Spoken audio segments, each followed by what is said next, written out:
So on behalf of Mass CEC and communities that may be considering running a HeatSmart or a Solarize campaign in the future, I want to thank you both for participating today in this interview. Our goal today is to capture your experiences and the knowledge you gained from running your campaign so that it can be passed on to the other communities in Massachusetts. And then for our viewers today that may be less familiar with Solarize and HeatSmart, these programs seek to increase the adoption of small-scale solar electricity and clean heating and cooling technologies in participating communities through grassroots educational campaigns that are driven mainly by local volunteers. And these community-led campaigns really help simplify the process of installing clean energy systems by pre-vetting an installer and offering transparent pricing for homeowners. So now I'll quickly introduce myself. My name is Charlotte Fall, and I'm the Community Clean Energy Fellow at Mass CEC, helping to develop the Solarize and HeatSmart Toolkit. I'm joined today by Andy Winslow and Fritzy Nace, who are the HeatSmart coaches for Arlington and Winchester. So let's get started. And could you both just quickly introduce yourselves and briefly explain what your roles in the Arlington and Winchester HeatSmart campaign were? Sure, I could start. My name is Andy Winslow. I was the HeatSmart coach for the town of Arlington. And I was the head person for the town, and I helped organize the volunteers, and I coordinated with Fritzy. And my name is Fritzy, and I work with our town energy conservation coordinator doing outreach, and also am a member of a Sustainable Winchester volunteer group. And so I was kind of the head coach with Andy. So now before we dig a little more into what your strategies were with outreach, can you just tell me which technologies your campaigns chose to promote and how you decided to choose those technologies? So we decided to promote all four technologies: ground source heat pumps, air source heat pumps, solar hot water, and modern wood heating. And the thinking was we wanted to offer the widest net. We wanted to cast the widest net to capture as many people as possible. We, over the summer prior to running the campaign, we had sent out a town survey and got something like 400 responses to see which technologies people were interested in. And there was moderate interest in all of them. We didn't expect many people to go for the modern wood heat, but we knew some people would be interested, and we wanted to let everyone have an opportunity to get in on this opportunity. Now we'll move into a little bit about your strategies that you use. So if you could just quickly explain a few of the most effective strategies you think your team utilized for marketing and outreach.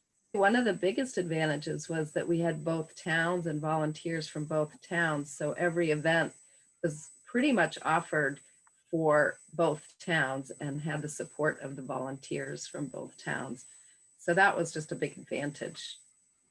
We were highly collaborative, which I'm not sure other campaigns did, but it really felt like Fritzy and I were a team. And we were sharing material. We would print a bunch of stuff and just share them between towns. And that was really helpful, especially for a group of us who are learning about these technologies for the first time. It was good to have a counterpart who was also learning, and we could build off of each other, and we had strengths and weaknesses that we could balance out. So our partnership was a key aspect of the Arlington-Winchester campaign, for sure. So we shared our opening events where we brought in the installers, meet the installers. So for instance, we were able to publicize on Facebook in both towns and on both towns' websites. So you just, again, had the advantage of double exposure.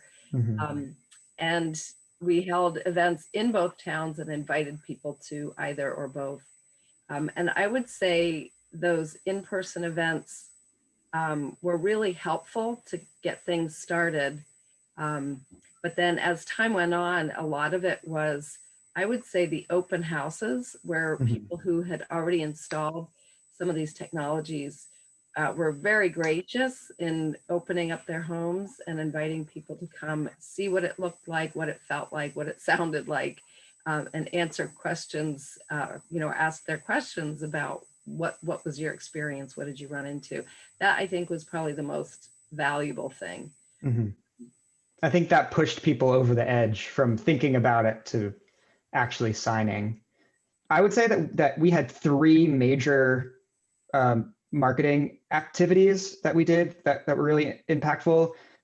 Fritzy mentioned the kickoff events and the open houses, and the third where we had a lot of success was putting flyers in the water and sewer bills that go out quarterly. It was an affordable way to market. I think it cost something like $400 to get a letter out to every house. And we made the messaging short and succinct. And we had tons of feedback that's how people heard about the program. And I think the water bill letter, because they were from the town managers or whoever the city official was, made it something reliable and substantial and gave people confidence that this was not just another marketing.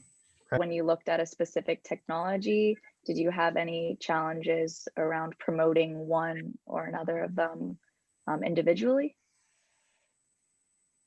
Well, yes, the modern wood heat became a bit controversial. I think just as we were launching the program, there was some publicity around some not so environmentally friendly wood pellet development, say in North Carolina and overseas, which really kind of cut into the idea that modern wood heating was environmentally friendly.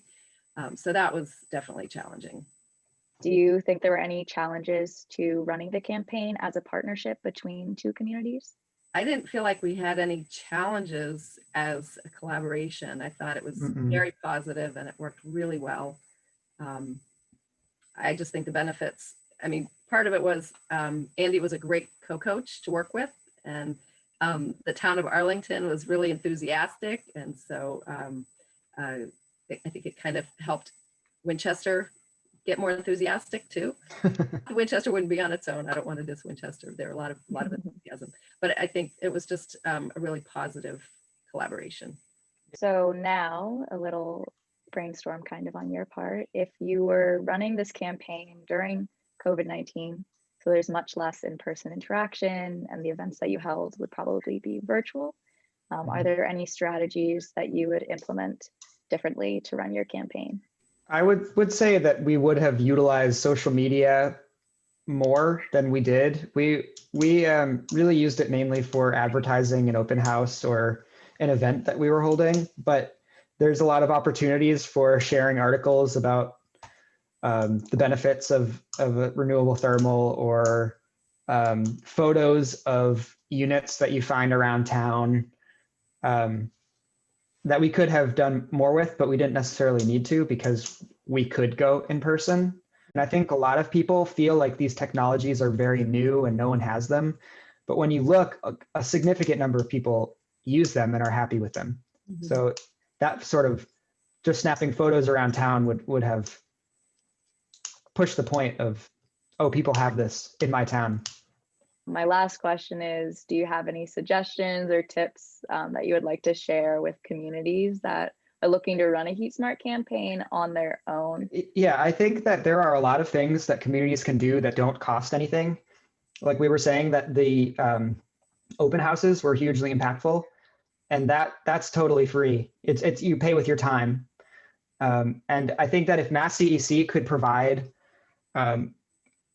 pamphlets and printouts that a town could, maybe a sustainability group can put out $50 and print out a bunch of these flyers that maybe Mass CEC has available. I think there's a lot that can be done.